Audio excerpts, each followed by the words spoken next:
Allô, ici Marie-Noëlle Marino de Marginale et Heureuse. Aujourd'hui, je vous parle d'éducation alternative, d'éducation libre, d'apprentissage en famille avec mon invité du jour.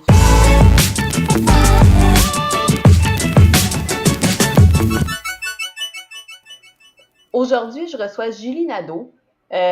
Julie, c'est une femme extraordinaire avec une superbe expérience en éducation à domicile.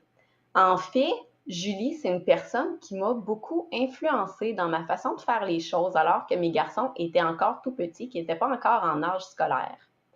Julie, c'est également la personne qui a su faire voir les apprentissages libres sous un autre angle à mon conjoint. Bref, Julie, c'est une personne qui a eu un gros impact dans la façon dont ça se passe chez moi maintenant. Puis pour ça, Julie, je voulais te dire merci. Oh, Euh, Maintenant que ma déclaration d'amour est terminée, je vais te laisser te présenter dans tes propres mots. ouh, ça me touche vraiment ce que tu dis parce que dans le fond, quand je partage quoi que ce soit, ben c'est sûr que c'est un peu avec l'espoir que ça va résonner chez d'autres personnes, puis que ça va comme les aider à amener du positif dans leur vie, fait que c'est vraiment j'adore.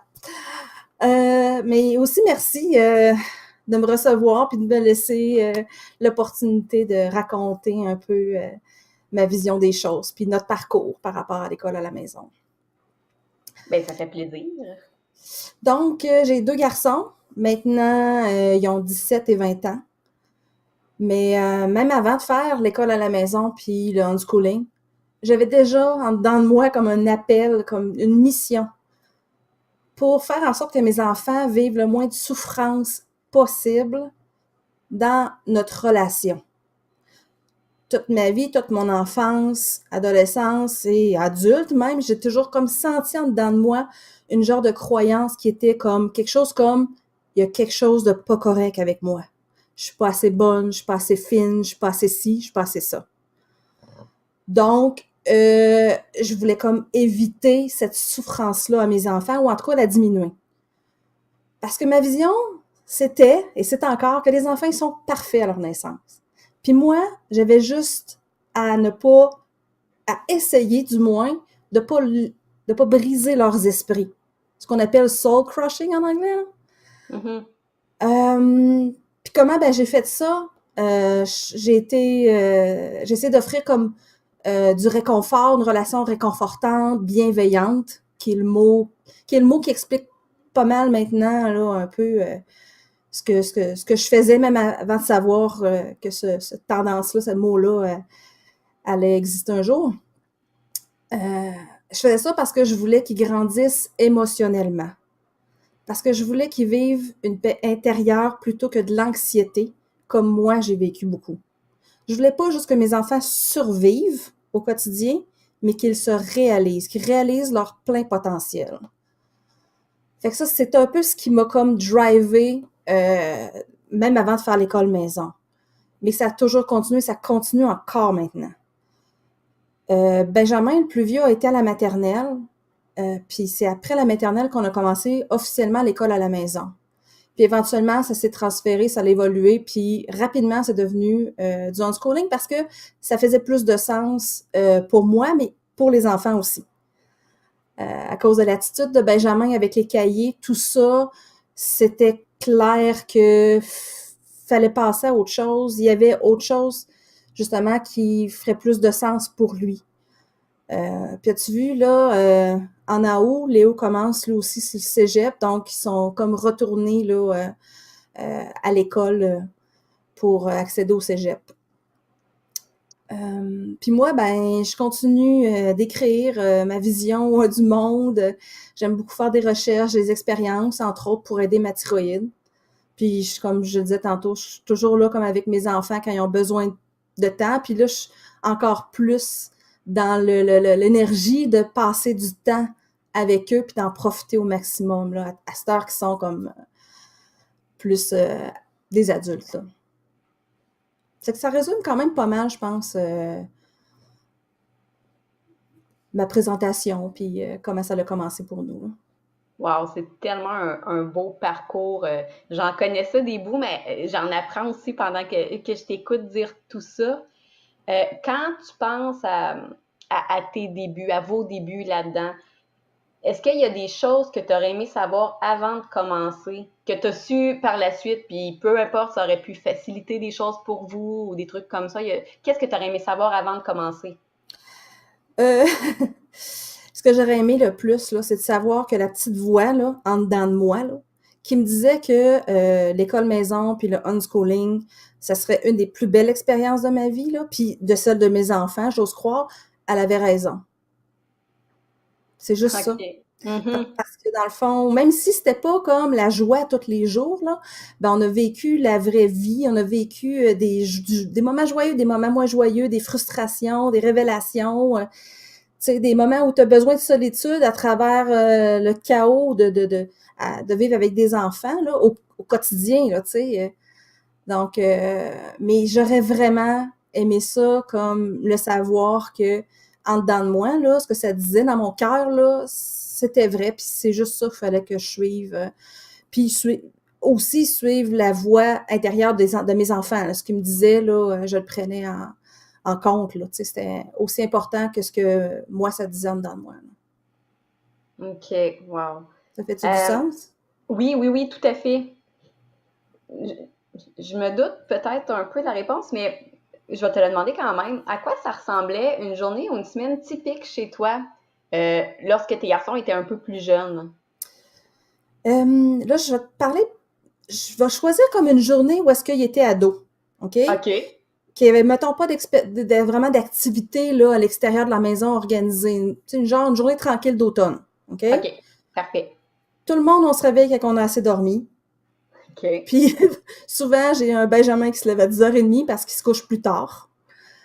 Des fois, on déjeune ensemble, des fois, non. Après déjeuner, c'était souvent chacun pour soi. Donc, beaucoup d'ordinateurs parce que les deux ont un gros intérêt et ont appris tellement de choses grâce à ça. Donc, Léo, ça pouvait être passé beaucoup de temps, mettons, à créer des modèles 3D. Benjamin, lui, pouvait être en train de programmer quelque chose puis faire un serveur pour Minecraft. Ou est-ce que là, tous leurs amis se joignaient à eux, puis là, ben, ils passaient beaucoup de temps, comme aujourd'hui, là, à discuter, à jouer et discuter ensemble. C'est super intéressant de les voir aller quand ils font ça. Euh, Lire aussi, ils lisaient beaucoup sur des sujets qui les intéressaient, puis surtout sur l'ordinateur ou sur éventuellement leur téléphone, des livres sur leur téléphone. Là. Mais ils lisaient beaucoup comme des choses sur Reddit, des choses sur Wikipédia, là, des choses comme ça. Là. Pendant ce temps-là, ben moi, comme j'aime ça, faire beaucoup de recherches et de lecture, ben c'est pas mal ça que je faisais. L'écriture un peu, éventuellement, j'ai fait des vidéos, des choses comme ça. Mais ça, c'est des choses qu'on faisait dans le fond comme séparées, là. OK. Puis des recherches aussi, si mettons, on voulait faire des activités, ben c'est pas mal moi qui faisais les recherches puis qui proposais des choses ou qui fouillais pour trouver des choses le fun à faire ou à regarder, là. Des fois, souvent même, je les regardais jouer, puis je posais des questions, puis je les laissais m'expliquer ce qu'ils aiment dans ce jeu-là ou qu'est-ce qu'ils sont en train de créer. C'était peut-être un petit peu plus facile avec Léo parce que c'est visuel, c'est 3D. Benjamin, c'est plus de la programmation, donc là, c'est un monde un peu inconnu pour moi. Donc, mais quand même, c'était le fun de voir ce qu'il créait, puis l'enthousiasme aussi qu'il y avait, là. Puis souvent, ben, ils montent en haut et une habitude qu'ils ont, puis j'ai comme un peu embarqué avec eux, c'est ils venaient comme monter en haut pour jaser avec moi ou jaser entre eux, mais souvent en marchant dans la maison. Fait qu'ils faisaient le tour de la table, le tour de l'îlot, puis là, ils suivent, puis ils parlent, puis là, ils discutent. OK. Ouais. Fait que ça, c'était comme une habitude qu'ils ont encore, puis je sais pas, c'est drôle de les voir aller, puis en même temps, de pouvoir participer, puis de les écouter aussi, de, de les écouter parler ensemble sans que j'intervienne, là, juste voir l'évolution de leurs pensées, parce que ça évolue vraiment beaucoup, là, tu sais. Fait que des fois aussi, ils font de la cuisine, fait que tout d'un coup, ça leur tentait de faire une recette là, qui incluait souvent du chocolat. Euh, Puis ben, au souper, c'est le moment où est-ce que là, on se retrouvait toute la famille ensemble autour de la table. Puis la plupart du temps, mais pas tout le temps, c'était aussi le moment où est-ce que là, on jasait. Fait qu'on... Des discussions un peu philosophiques, c'est bars, puis... fait que, tu sais, on restait souvent à table, puis encore aujourd'hui, c'est comme ça, tu sais, on reste encore à table, même quand le souper il est fini, ça fait longtemps, là, tu sais. OK. Puis même des fois, on soupait devant la télévision pour regarder des vidéos YouTube, des choses qui les font triper, puis qui nous font connaître, parce que j'adore ça. Dans le fond, continuer d'apprendre à les connaître à travers ce qui les fait triper. Donc ça, Mhm. c'est quelque chose qu'on fait encore, ou écouter des documentaires, genre, là, tu sais. Puis en soirée, c'est comme toujours un retour comme vers une certaine tranquillité, là. Fait que pour moi, c'est comme plus de la lecture, les gars plus de l'ordi, des jeux même ensemble, un qui montre à l'autre des trucs, puis ou des fois un film en famille, tout simplement, là. Fait que ça, c'est vraiment une journée là, tranquille, pas d'activité, relax. Des fois aussi, on allait marcher sur le bord de la rivière. Donc, c'est comme une journée mollo, là. J'avais pas le goût de te OK. décrire une journée où est-ce qu'il y a plein d'activités, qu'on fait plein de choses, là. Une journée comme plus tranquille, basic, là, comme on les aimait. OK. Super. Euh, Tu sais, ça va faire longtemps peut-être un peu, là, mais est-ce que tu te souviens euh, où tu prenais tes informations sur l'éducation à domicile au début? Parce que ça a beaucoup changé, là. Maintenant, il y a des groupes Facebook, les gens en discutent et tout. Mais quand tu as commencé, c'est où est-ce que tu allais chercher tes informations? Hmm. Ouais, il y avait vraiment pas beaucoup d'informations là au début sur Internet, là, les premières années, là. Donc, ma première source d'information a été le groupe Yahoo de la région de Québec. OK. C'est un groupe, un genre de forum là, où est-ce que tu peux communiquer avec les gens, puis planifier des activités, un peu ce que les groupes Facebook font aujourd'hui, là. Mais c'est surtout à travers ça de rencontrer les gens pour avoir de l'information sur comment eux ils vivent ça. Fait que c'est là, hein, c'est là que j'ai entendu parler du unschooling en premier. Puis des références de livres. Donc, tu sais, pour moi, c'était vraiment comme plus les livres au début, là. OK. Les livres, je dirais que mes livres coup de cœur, là, ce serait Libre enfant de Summerhill, c'est sûr. OK. Comme des invités de marque de Léane Bergeron, qu'on a pu rencontrer même avec le groupe de soutien. Euh, un- en particulier Naomi Eldort, qui OK. a une façon bienveillante de voir l'éducation. Donc, elle, son livre s'appelle Éduquer ses enfants, s'éduquer soi-même. OK. Puis, il y a quelques livres de John Holt aussi là, que j'ai lus qui étaient intéressants, là. Mais je veux dire, sur Internet, là, tu sais, je me souviens pas, je suis sûre que j'ai fait des recherches sur l'école maison, mais je me souviens pas qu'est-ce que j'en ai retiré, là. J'ai comme l'impression qu'il y avait vraiment pas grand-chose, là. Fait que c'est vraiment le groupe Yahoo qui a été le début là, de toute l'information, là. Avec le recul, est-ce que tu changerais certains détails, certaines façons de faire en lien avec votre expérience d'éducation à domicile? Non. Non, OK. non, parce que chaque étape m'a préparée pour la prochaine. Tu sais, Hmm. Benjamin, quand il pleurait là, chaque midi, là, quand il revenait dîner à la maison, à la maternelle, là, c'est ça qui m'a amené à réfléchir plus sérieusement à l'école maison. Puis quand il était maussade, assis à table, en avant des cahiers de maths ou de français, ben c'est ça qui m'a apporté à réfléchir à comment on apprend pour vrai. Puis surtout, comment le respecter là-dedans. Donc, peut-être plus comme une approche unschooling, là. Puis, éventuellement, quand ils m'ont dit qu'ils étaient tannés des activités qui revenaient à chaque semaine, là, ben, je leur ai demandé pourquoi, j'ai écouté, j'ai réfléchi, on s'est ajusté. Puis, dans le fond, chaque étape m'a amené à la prochaine. Ça a comme vraiment fait une évolution, là.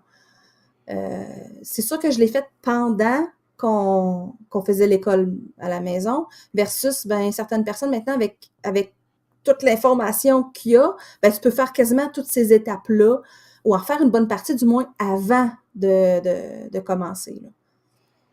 Mais non, je ne changerais rien. Hmm. C'est super intéressant, puis je comprends vraiment ton point de vue.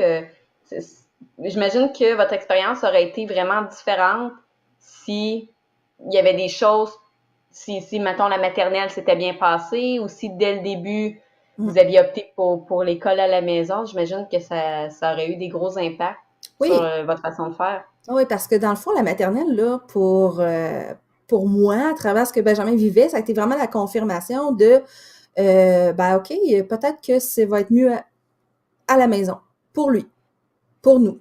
Versus, s'il n'y avait pas été, ben là, peut-être que j'aurais été comme moins solide un peu, j'aurais comme douté, tu sais. Tandis que là, ça l'a comme apporté quelque chose de plus solide, je dirais. Qu'est-ce que tu aimerais dire à un parent qui se lance pour la première fois dans cette aventure-là? Hmm. Suis ton instinct, ton intuition, ton cœur, plutôt que toutes ces pensées-là de jugement et de peur qu'on a dans la tête. Quand c'est lourd, là, quand une situation semble lourde, là, c'est le temps de s'arrêter. C'est le temps de questionner nos propres croyances, nos perceptions.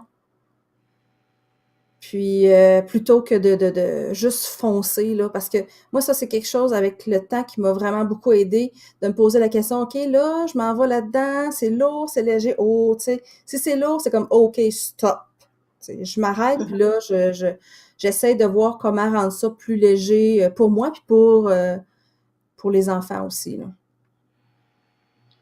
Super. Il y a probablement des gens qui écoutent qui vont vouloir te suivre dans tes projets en ligne. Comment on fait pour te trouver sur Internet? Bon, ben j'ai un blog, julieauparadis.com. Puis, je suis aussi sur Instagram, que j'aime beaucoup, Julie au paradis. Puis, Facebook, éventuellement, comme tout le monde, là. Parfait. Merci beaucoup, Julie. C'était vraiment super de t'entendre. J'aime toujours ça, t'entendre parler de tout ça parce que je trouve que tu as une approche qui est tellement respectueuse des enfants, qui leur donne une importance dans tout ce processus-là. Et ben, comme je l'ai dit au début, je le redis, je trouve que tu es une personne inspirante. Ah, merci, Delphine! J'ai comme juste suivi ma voix, puis je la partage. Fait que dans le fond, tu sais, c'est ça que j'aime aussi des autres, là, c'est de les voir aller, puis de pouvoir être inspirée à mon tour des autres, là. Fait que merci beaucoup, Delphine. Merci. Ça fait plaisir. Pour en apprendre plus sur le sujet, je vous invite à mettre la main sur le livre L'éducation à domicile au Québec, tout ce que tu dois savoir sur l'école à la maison, le unschooling, les apprentissages en famille et autres alternatives au milieu scolaire. Puis on se dit à la prochaine!